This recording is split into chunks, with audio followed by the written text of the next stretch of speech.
And for those of you who don't know, my name is Diana Powell and I am the CEO of I Can Academy Group. We're in 2026 and you know what is 2026 going to be bringing for all of us out here? Our topic today is the future of African education, AI, critical thinking, STEM and ethics and access.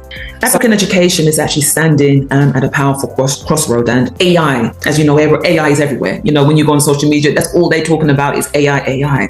But as AI and emerging technology now reshape the world, the question is no longer whether Africa will adopt these tools. You know, it's how are we now as educators are going to ensure that it actually works for us and in favor of us, and is going to be used in the African context. When we're talking about AI, what are we actually talking about? What do we mean? Why is AI taking over the way it is? It is a tool. As many tools as any other tool is available for teachers, and it's up to teachers' discretion to use it. Because in my opinion, AI can be very addictive in a sense that you can rely too much on it, and next thing you know it, you are not using your brain capacity to make any decisions. You are just relying purely on AI for every affair in the classroom. We are really concerned about AI. Definitely, it's a new innovation. It's the latest on the block, and we need to really be concerned about it because it's revolutionizing communication. It's revolutionizing digital communication and digital economy. And this is a new kid on the block, and it's really changing the world completely. It's a new technology that we need to embrace because it's bringing us closer and it's bringing the world to a global village. And as African, definitely, we're also excited because we want to be part of this new revolution. Mm-hmm. So AI, definitely, we are here to embrace it. We don't want to wait. We don't want to be spectators like any other innovations that have been in place. We need you to help us to take these conversations to another level. So, welcome back. And I'd like to say, first of all, Happy New Year to everybody. We're in 2026 and you know what is 2026 going to be bringing for all of us out here? For those of you who don't know, my name is Diana Powell and I am the CEO of I Can Academy. And we are an NGO doing some fantastic things on the continent in relation to education, and more so those spaces where education can be more challenging. A lot of the work we do is working with some amazing organizations and men and women that are here to see Africa and our children taking ourselves to bigger things in the future, and just raising those leaders that we need to see Africa thrive in the coming years. So we're back. Our first conversation for 2026, and we have some amazing speakers here. So, you know, again, our theme around Africa and, you know, what education means in this context that we're in. We've actually put together a series of conversation around African education and the voices of the future, because we want our audience to hear from some of these experts in the field. And I know you've been following very, very closely with us because we've had a few episodes and we've got some really, really good feedback, and we need you to help us to take these conversations to another level. So what are we talking about today? Our topic today is the future of African education, AI, critical thinking, STEM and ethics. So our amazing guests are going to be here and we're going to have this conversation. So before I introduce our guests, I just want to just give a little bit of context, because African education is actually standing at a powerful crossroad, and AI, as you know, AI is everywhere. You know, when you go on social media, that's all they're talking about is AI. But as AI and emerging technology now reshape the world, the question is no longer whether Africa will adopt these tools. You know, it's how are we now as educators are going to ensure that it actually works for us and in favor of us, and is going to be used in the African context. So across the continent, schools are exploring new ways to use technology to improve teaching and learning. And, you know, we also have to recognize that the important role of teachers in this equation, and also the wider community. But at the same time, when we speak about education on the continent, we are also have to take into consideration some of the more challenging contexts. So what place then does AI, technology and STEM have in these particular contexts? So we are going to have a roundtable conversation with my two guests today, and we're going to explore some of these questions. So I would like to, first of all, introduce Rijole Bitata, founder of STEM Power. And I'm just going to introduce them. I don't want them to introduce themselves. And I also want to introduce Francis Tumwekwa Bisiza. And I'm just going to ask you to introduce yourself. So Rijole, would you like to go first? Good afternoon. Hi, everyone. Happy New Year to you all. Thank you for the invitation. And it's a pleasure to be here. My name is Rijole Bitata. I am the founder of STEM Power. We are a social enterprise opening doors to diversity in STEM. And our aim is to make STEM more accessible for everyone, regardless of race, gender, and location. At this present moment, we are supporting a project in Kenya, in Kakuma refugee camp, and we want to see access made available and affordable to children that are going through conflict. Thank you. Thank you very much. And the great Francis. Oh, thank you so much, Guyana. I'm glad to have you here today, and Happy New Year to you all. And I'm really excited to be part of this exciting topic. My name is Francis Tumwekwasize. I'm a digital communicator, a blogger, and a journalist. And I'm passionate about sharing information to do with technology and innovation in Africa. I run a blog called TikTok Africa Hub. And this is where I share information in regards to technology in Africa, looking at startups in technology, those who are making it up in technology, and I share information to Africans. Through doing all that, I'm promoting innovation. I'm sharing information, sharing it amongst innovators, startups, and taking it up to funders. And my main purpose is just really promote technology in Africa through my communication. Thank you. So, as I mentioned before, in the opening, AI is everywhere. That's all you're hearing now on social media, on all the platforms. That's all you're hearing about AI. But when we're talking about AI, what are we actually talking about? What do we mean? Why is AI taking over the way it is? I'll put that to Francis first. Why AI? Why do we need to be so concerned about AI? We are really concerned about AI. Definitely, it's a new innovation. It's the latest on the block, and we need to really be concerned about it because it's revolutionizing communication. It's revolutionizing digital communication and digital economy, and this is a new kid on the block, and it's really changing the world completely. It's a new technology that we need to embrace because it's bringing us closer and it's bringing the world to a global village. And as African, definitely, we're also excited because we want to be part of this new revolution. Mm-hmm. So AI, definitely, we are here to embrace it. We don't want to wait. We don't want to be spectators like any other innovations that have been in place. We are excited because we look at it to be the one closing the divide, the gap. So we are really excited. And we look at it as a tool to advance our causes, mm-hmm. especially here in Africa. Mm-hmm. And really, what is your take in relation to AI in the school system? Are these skills that our young people need to now adapt to? Is it critical now? Throughout the decades, there's always something new. Whether it's we have to understand about technology, we have to understand about language, we have to understand about numeracy and literacy. Is this now the next thing, AI, that needs to be adapted in schools? All right, yeah. No, I was going to technology. say to Rijole. I was going to say to Rijole. All To right. Rijole.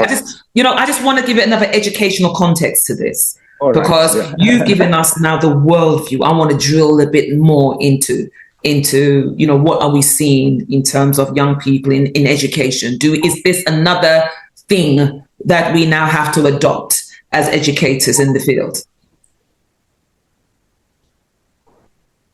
I think we do have a choice. It is a tool, as many tools as any other tool is available for teachers, and it's up to teachers' discretion to use it. Because, in my opinion, AI can be very addictive in a sense that you can rely too much on it, and next thing you know it, you are not using your brain capacity to make any decisions. You are just relying purely on AI for every affair in the classroom. It's quite interesting that Rijole is talking about AI in that way, Francis, because some of us educators could say, well, and I'm actually jumping ahead because Rijole just kind of touched. Rijole, you're back.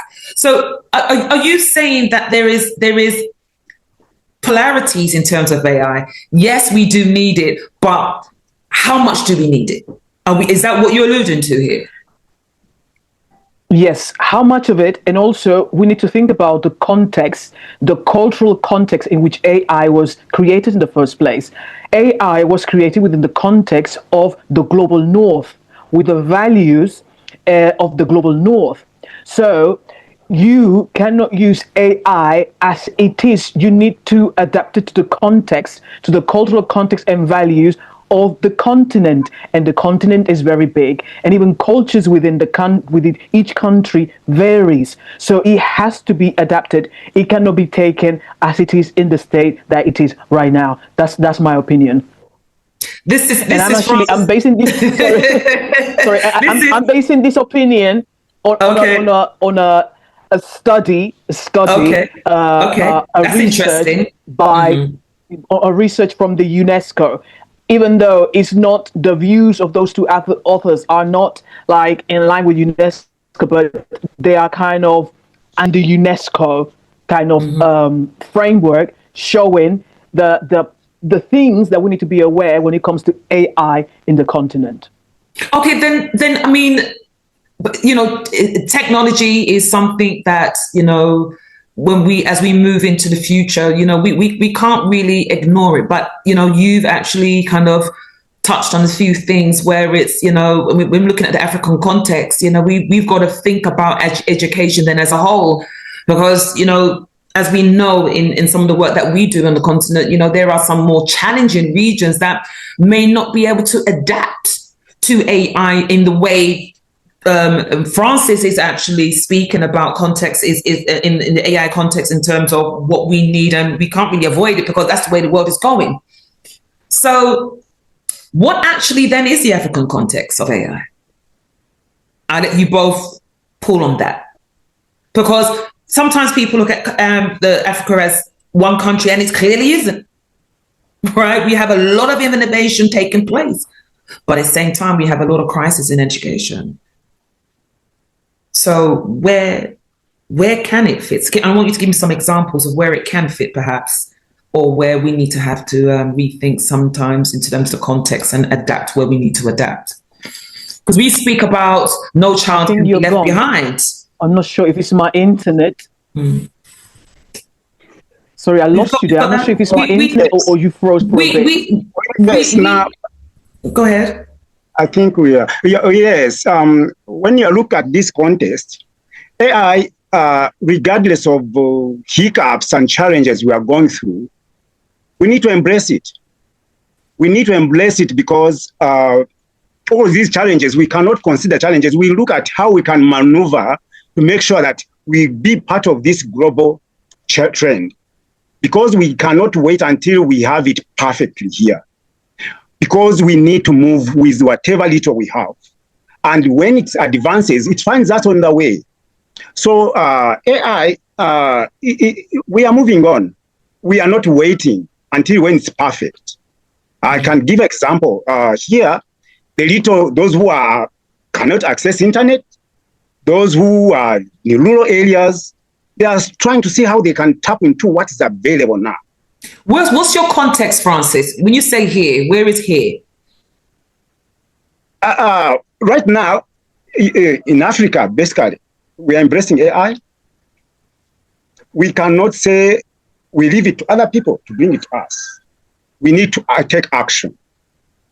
The context I'm talking about is that we can't wait for everyone to access the internet so that we can be able to roll out AI.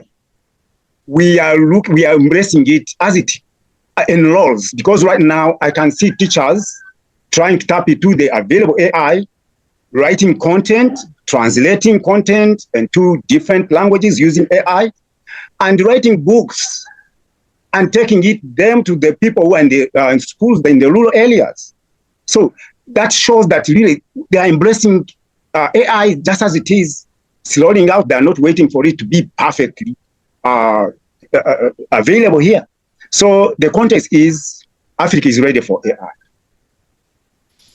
And so it's interesting because I've never really thought about that, the way it can be used, even where there are some challenges. It can actually work. It can actually be beneficial, because where there are challenges in creating textbooks and printing and writers and so forth, AI can perhaps speed that along and get more information and access to textbooks and resources a lot faster. I never really thought about it in that way. But really, I think did you touch on critical thinking? It's quite interesting because, you hear a lot about AI and how people use AI. And, I've heard things, for example, like people using AI like Google.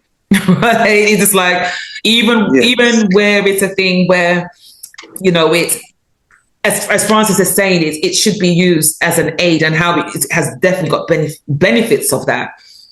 We are also seeing it used in another way.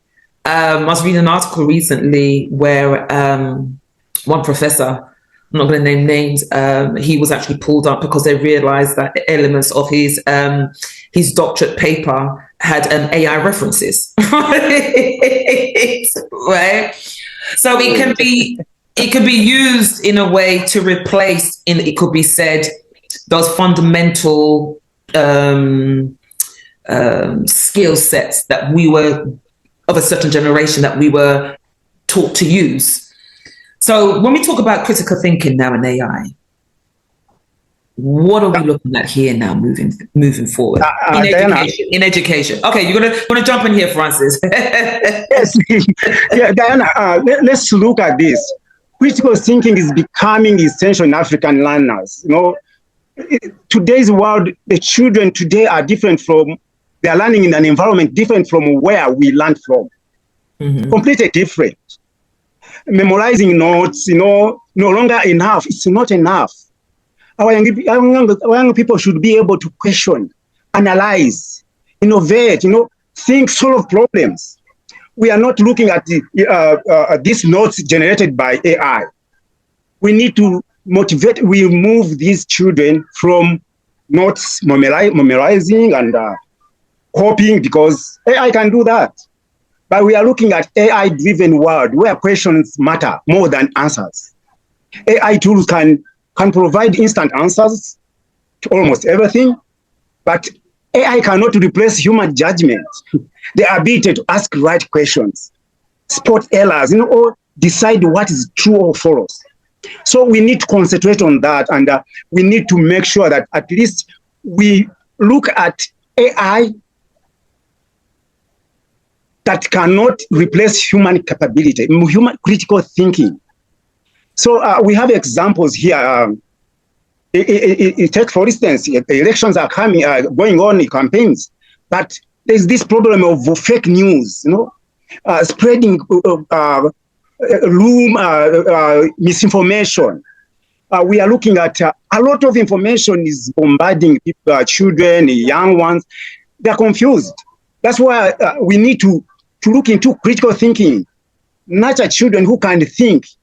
They look at AI created image, AI created information and they ask, is this real?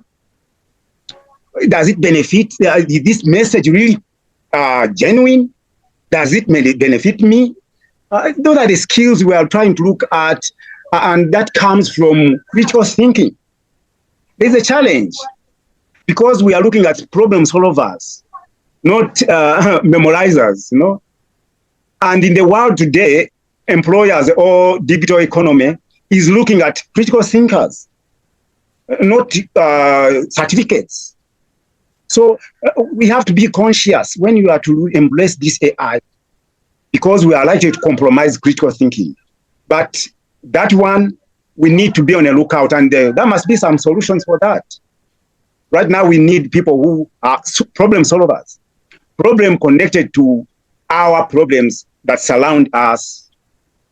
And our problems, definitely in Africa, they are quite a bit unique, because if we are to face, let's say, floods and droughts, or climate shocks, this you might not go to AI to solve it.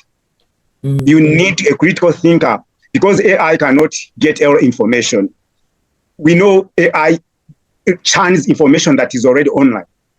But Africans, the problem we see around Africans are not online.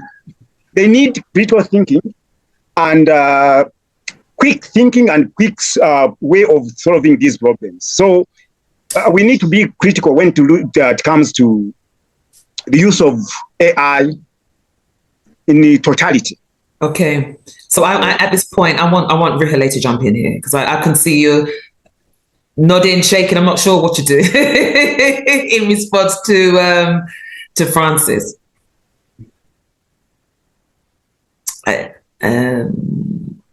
Okay, Rijole would jump in for us. It's quite interesting. Yes, go ahead, Rijole. Can you hear me? Yes. Okay. Yes. Yeah, my internet is not good. That's fine. I think when it comes to all right. Thank you. When it comes to critical thinking, I think it needs to come before anything else. And probably we need to also take into consideration that in a dictatorship, or children living under a regime that has been, let's say, under the same family, like in the case of Equatorial Guinea, critical thinking is not something that is going to be promoted. Because when you have critical thinking, you questions. And if you have a regime like the one that I come from, where you have someone that has been in power for 46 years, then the questions of why, how, and what if, and what not are kind of seen as a threat and as an opposition to a power in place. So critical thinking is great in the context of quote unquote freedom of speech.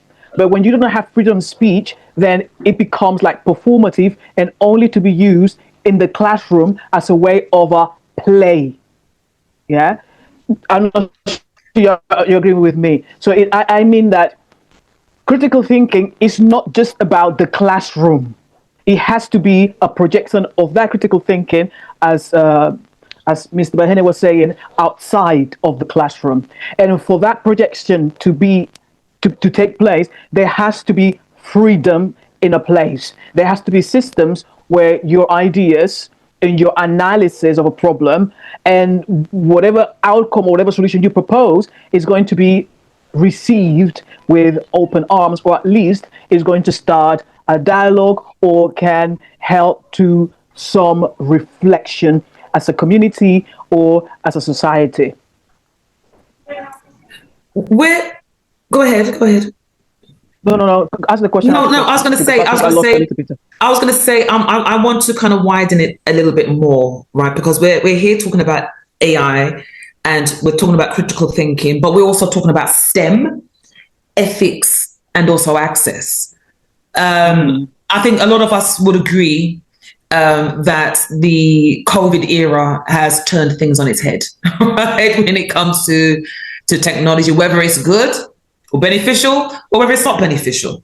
Yeah, but we can't ignore that since that particular era, things has really escalated especially around the usage of technology. And I'm not just referring to AI at this moment, I'm just talking about technology as a whole. And just keeping to the theme of education, I think no one can deny the fact that education and technology, sorry, is so important in terms of moving forward. And we're talking about, especially in these shows, we're talking about education rising, African voices for the future. So technology is part of that.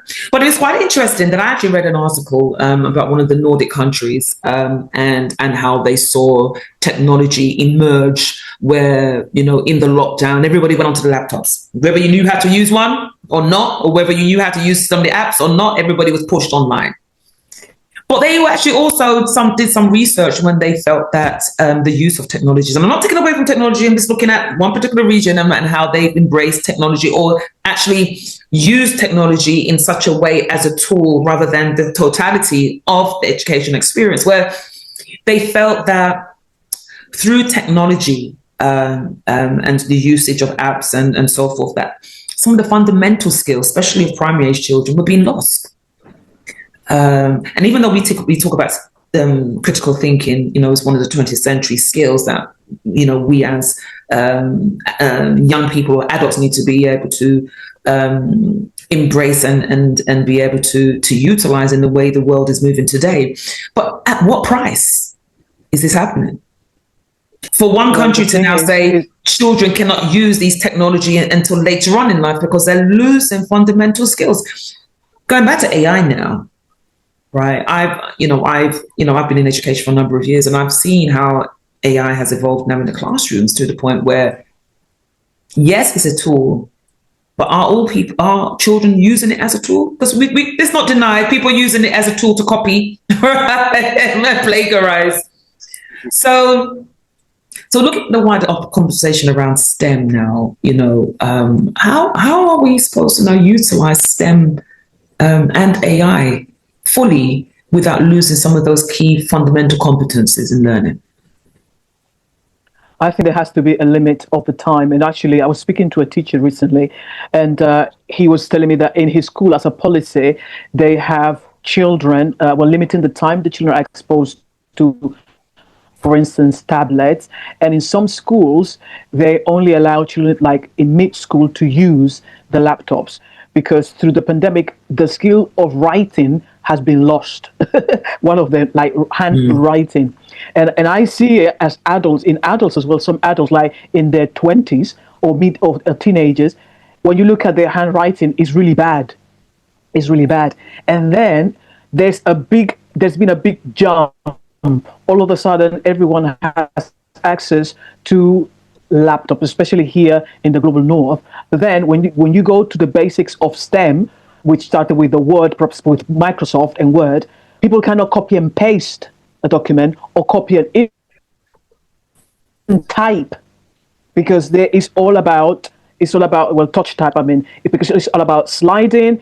Everything is like not manual. There's no manual element. It has been removed from STEM. And some children, I remember being in the classroom a few years ago, were really, really getting frustrated just through typing. Yes, the typing itself was a very laborious task to some children, and it was very frustrating to some. And the progress that you would see when you assign a project was very slow, very, very slow, because the typing skills were not there. Definitely. And then the other thing is that we have to remember is that not everyone uses AI or technology in the same way.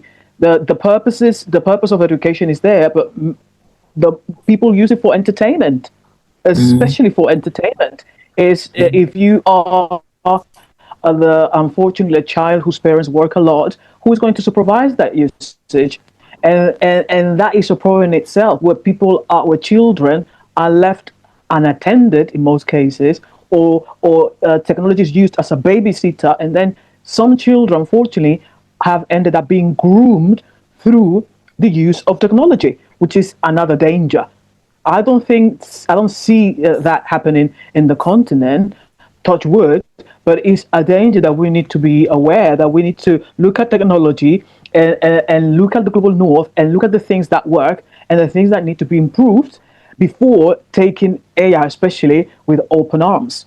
Because if you are, let's say, with taking into consideration the political climate, where you have extreme right views, extreme left views, or even right and left, You might be a teacher that is using AI to push his own political agenda in the classroom, use it under the disguise of AI. And the same can be true for someone in the opposite spectrum as well. So we have to be very careful because AI can be based on bias. Someone can program, and actually the people of Silicon Valley have they have biases. They have very clear that if, for instance, let me give you a silly example. I was at a friend's house and we were asking Alexa to play music. We were asking for African artists. Alexa couldn't help us. And something That's as quite silly interesting. as how to, like something as stupid as a song, and then ask Alexa or AI to give you a fufu recipe, banku recipe. Ask Alexa to give you the Yoruba alphabet or give you any other African language.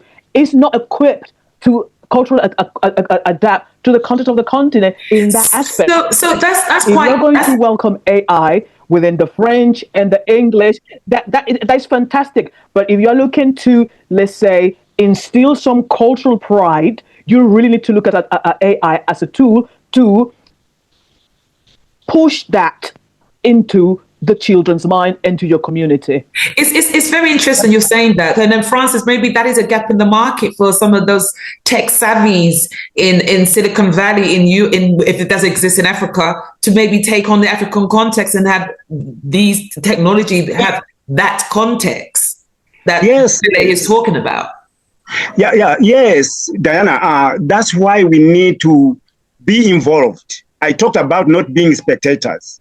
AI is very well known to be biased because who programs it today is not an African, is somewhere in Silicon Valley. He has no idea about our culture, languages, and that's why we're bringing the word bias, AI bias.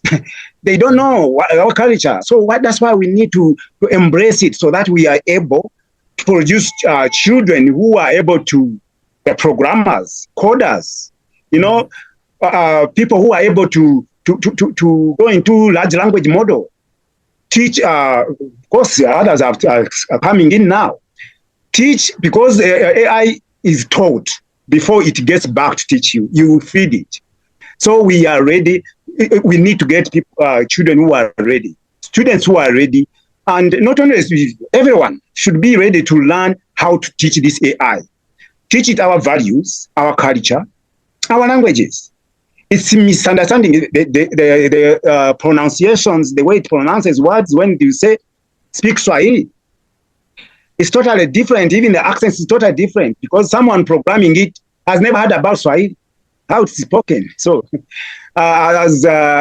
she said, we need to be mindful about the bias, AI bias, as we embrace it, because it needs us to be involved.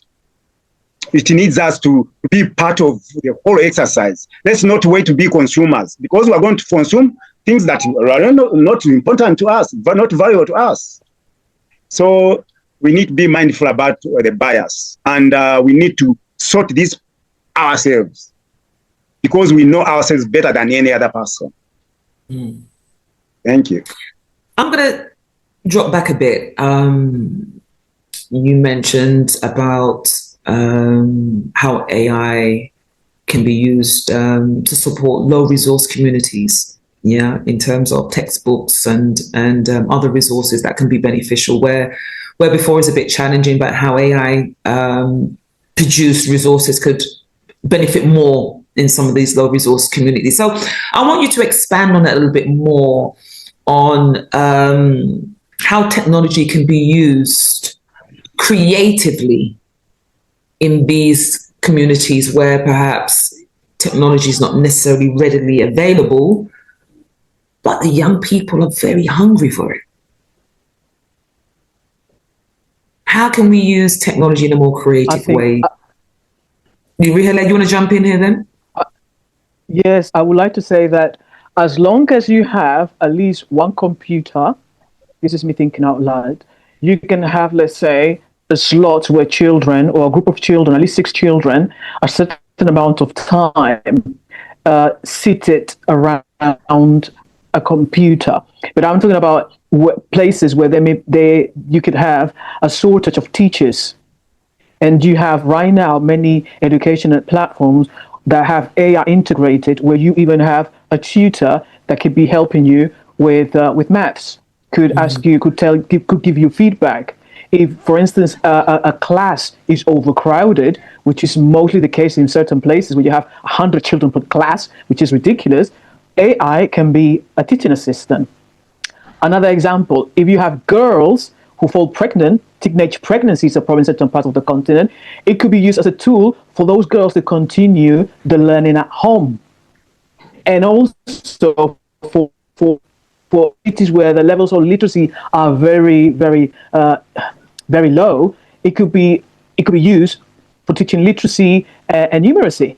But at the same time, AI has a kind of individualistic side to it, and I think that individualistic is pretty much a north thing, and it's pretty much against the spirit of Ubuntu and unity, because with AI, it's like if you're in a place where it can be where it's affordable, it's one-to-one almost, and it encourages to a degree a level of individualism. And I think that level of individualism, if it goes unchecked, can be problematic in the long term, because working as a team, as we spoke about critical thinking, is pretty much understanding that you cannot solve problems alone, that you need your community, that you need people around you to help you materialize to help a problem and also materialize ideas. Yes, so those are the things that I would say that can be solved through AI. So I still want to hang on a bit more because we're talking about access here, and it's clearly quite clear that there is definitely a digital divide, and I'm just talking about in the continent in itself. Yeah. Yes, Diana. So Francis, can you talk to that element, please? Yeah. So thank you, Diana.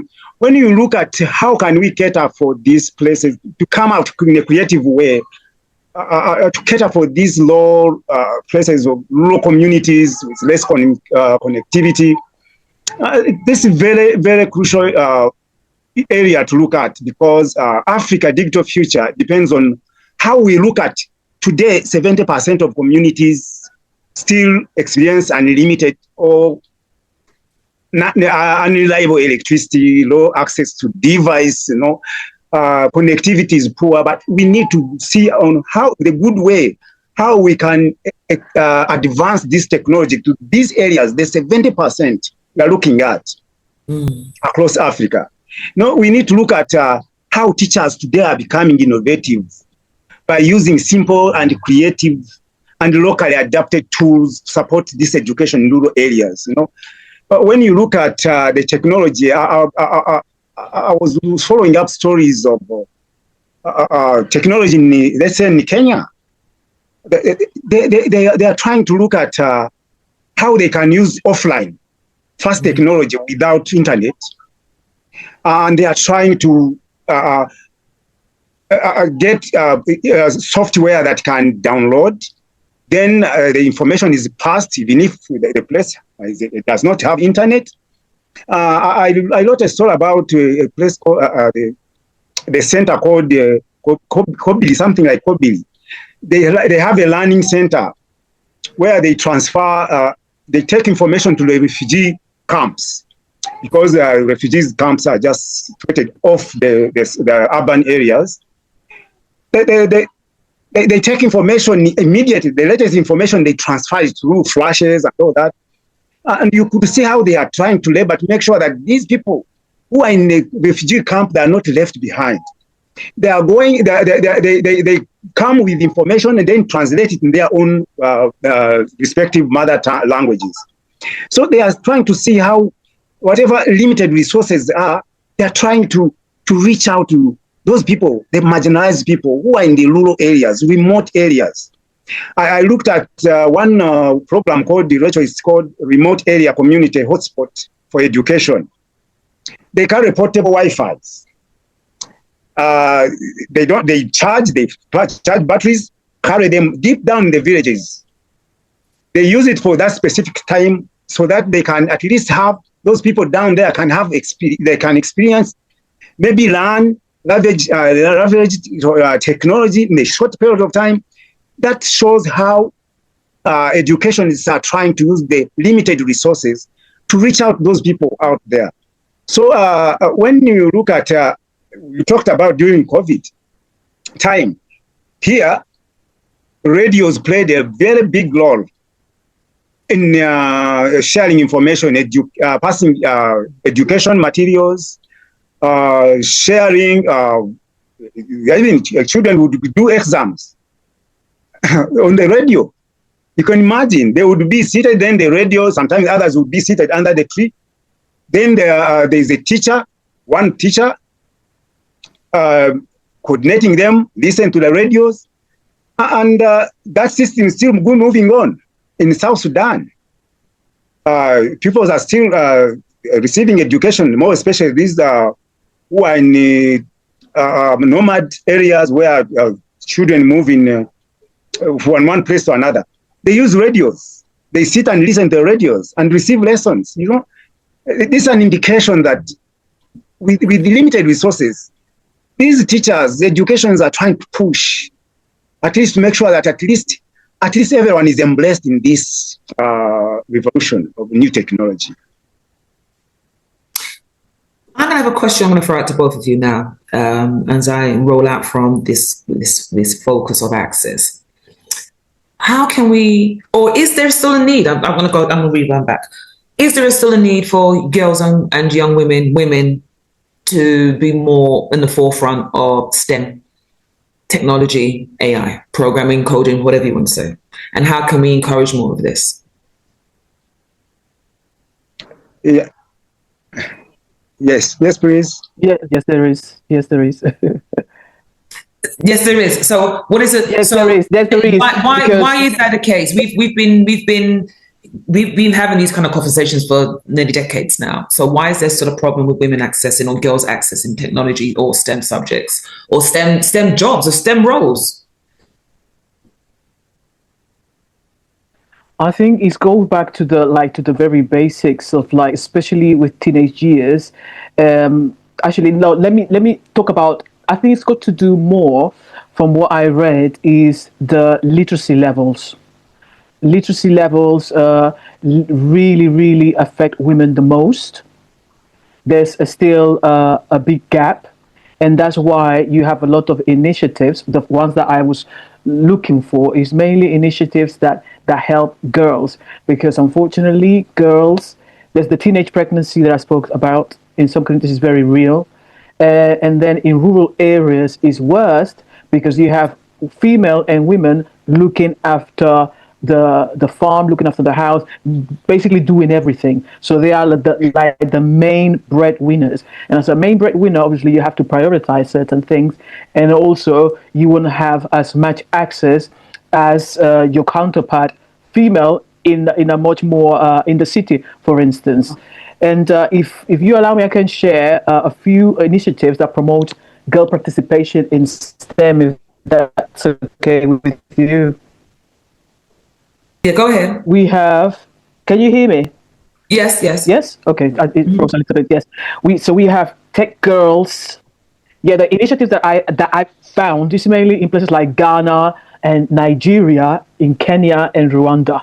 For instance, the first one that I've heard that I found was Tech Girls, a STEM exchange program, and basically is. There are many countries eligible to enter into this, let's say, a intensive course, and you have places such as Cameroon, Kenya, Nigeria, Rwanda, and South Africa, and a worldwide program. And then you have in Ghana, you have an academy called African Science Academy that is only for girls, where they invite 50 students from the continent of 30 countries, and then they do a 10-month course. 10-month course. So it's like they do a two-year degree in 10 months.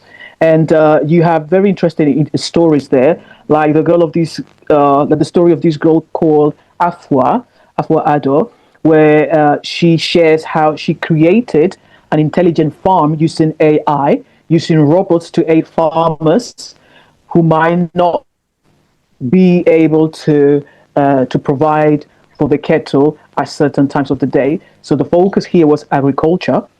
And then you have like African Women in Tech, which is a platform that provides mentorship to women. And then you have other women entrepreneurs within the field of STEM. For instance, the plantain fiber industry. I'm not sure if you've seen recently that they are creating wigs using plantain fiber instead of importing it from China or India.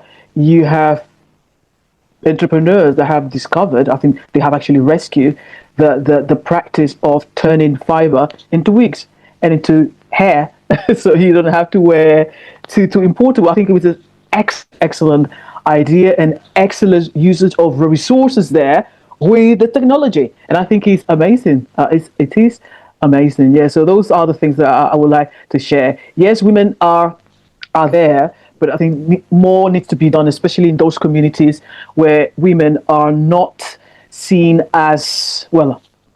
They're not seen as active. Let's say, just or they are women that live in very patriarchal societies and they a second role instead of being at the forefront of the community. All right. Yeah, those are those. That's what I found. When I think, yeah. I know, Francis. You've been in the industry for many, many years now. And what have you found in relation to, especially women in some of the especially senior roles, perhaps? What are we seeing? Are we seeing an involvement here? Are we seeing things improving? Yeah, we still have problems. These are hindrances. Call them barriers. This problem of stereotype, STEM is for boys. Then people take it for something like that.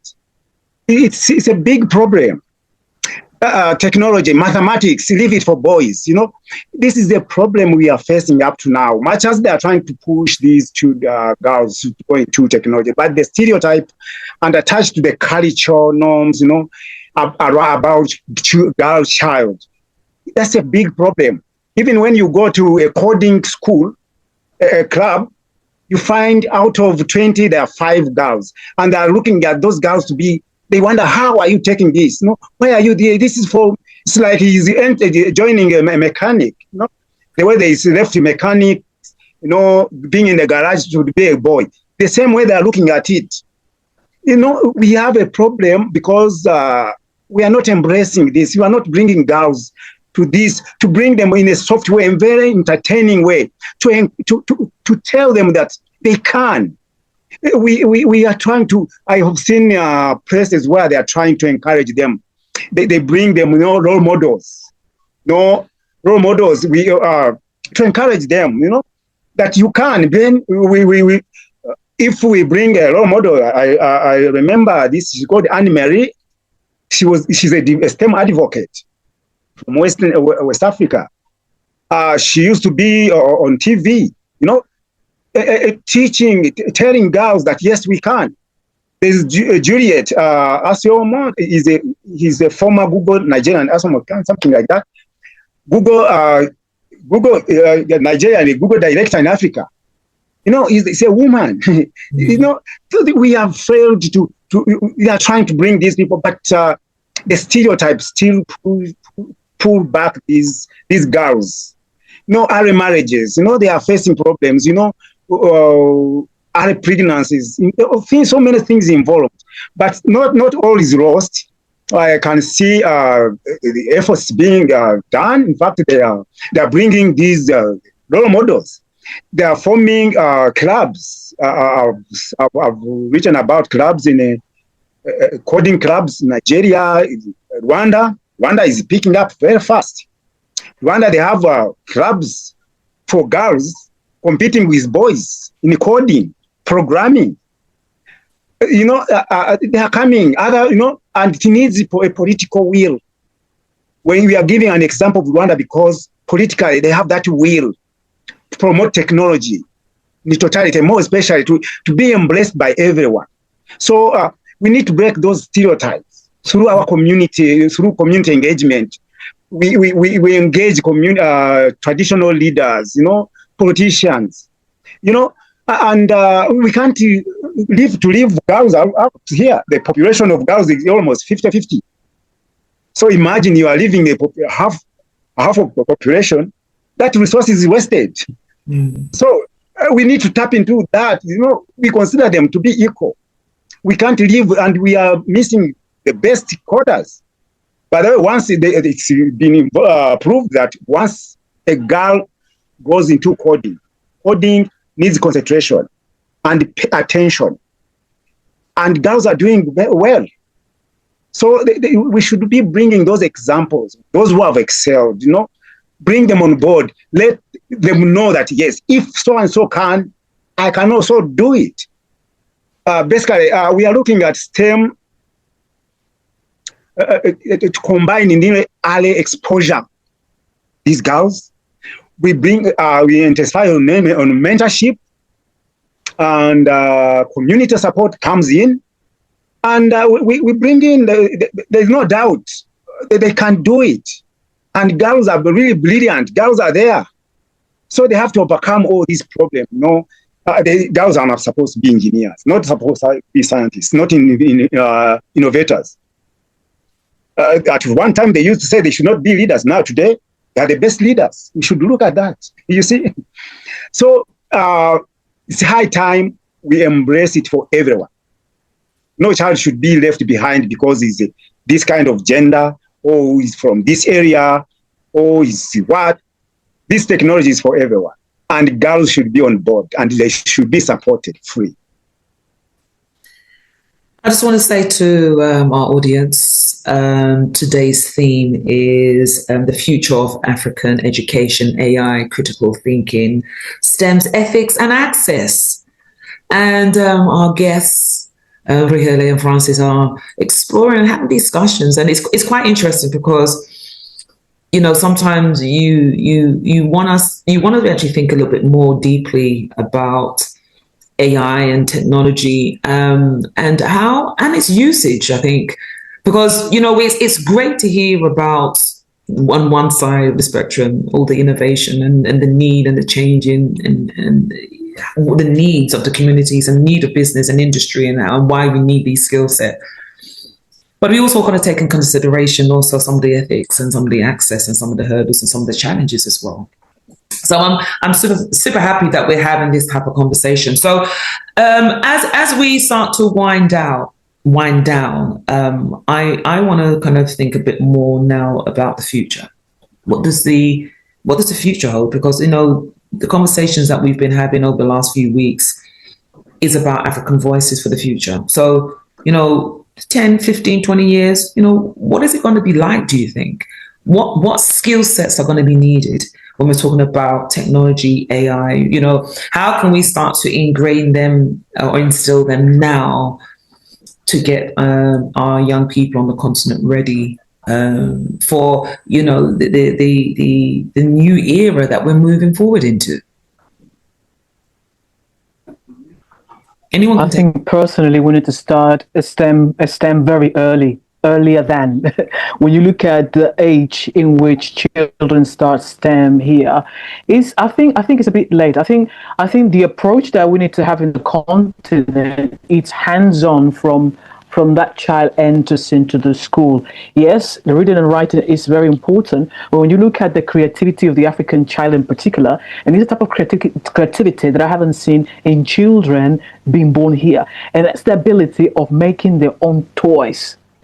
You see that whenever there's a documentary and the camera pans through the village, there's a little child on the floor playing with his own toys, and it's not just a silly a stone. It's literally a structure. It could be a car. It could be already a robot, and that child hasn't even been to school already. So what happens is that many schools in Africa, they still follow the model of sit down and listen to the teacher, and to a degree they kill that spirit of making and looking at the environment and being creative just for the sake of being in the classroom. And I think there has to be a balance of that plus the natural ability of the child to create things in the first place, because we cannot force the children to sit down and then let them decide or push them into technology when they already had a show ability natural most of the time.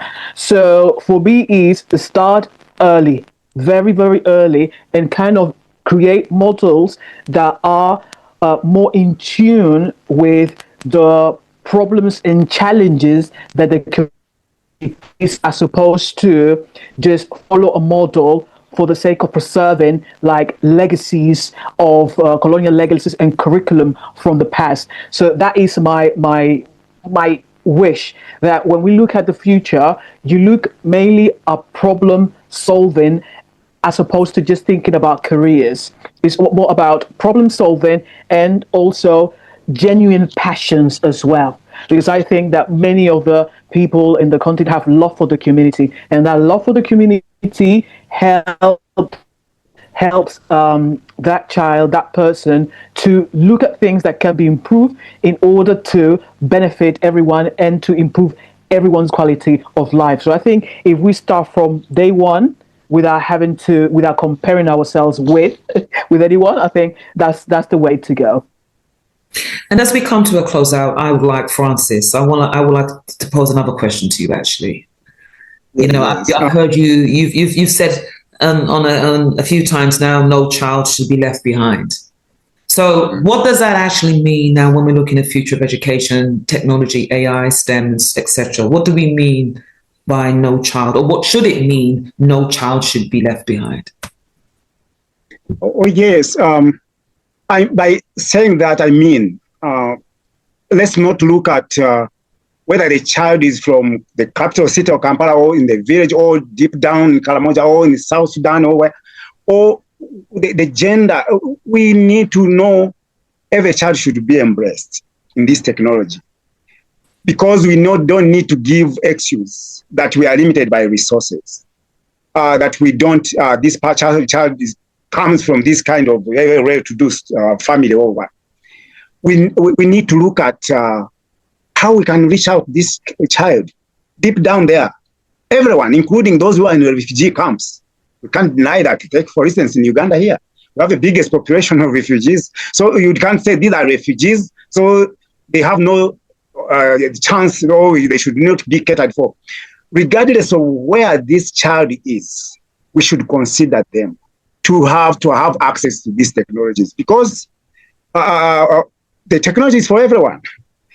So we need to make sure that's why I was sharing the ways they are trying to reach out to those people. They are trying to make sure that at least a child, no matter how limited resources are, they have to be catered for. Use every tool available. I have an example of the organization in Rwanda. They repair broken iPads.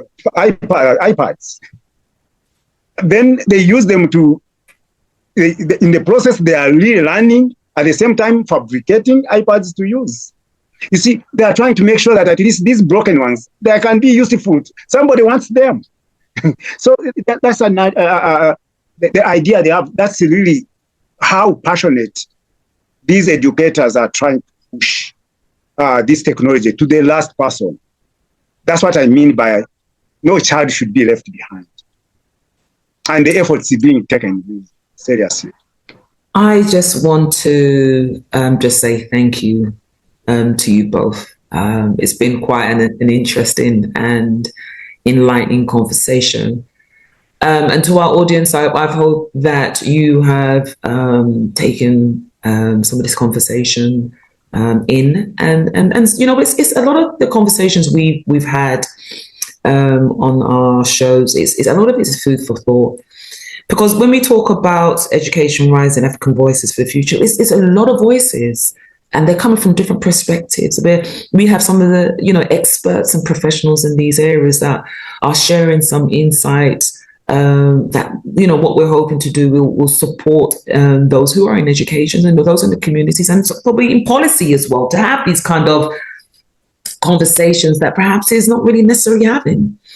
So I just want to say again, thank you to Rijole and Francis for your contribution today.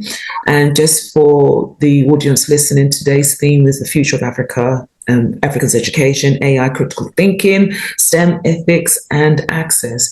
My name is Diana Powell, and this is Education Rising, Africa Voices for the Future. And as we close out today, I just want you to please like, share, comment in the comment box. Without you, there is no show, because we want to get this information far and wide. So I just want to say thank you to our guests, and thank you for you to listening. My name is Diana Powell. Take care. Bye. Thank you. Thank you. So happy new year again to you all, and we hope that you've come this far in today's episode and you have really enjoyed what you've heard. 2026, there's a lot going to be happening for Icon Academy and these shows that we've put together. You know, we've had men and women, amazing men and women from across the continent who've taken time to speak to you all on the themes and the topics that we are presenting. So please like, share, support us. We need your support to improve our shows, to get more guests on board and so much more. So thank you again, and I will see you in the next episode. Take care. Bye.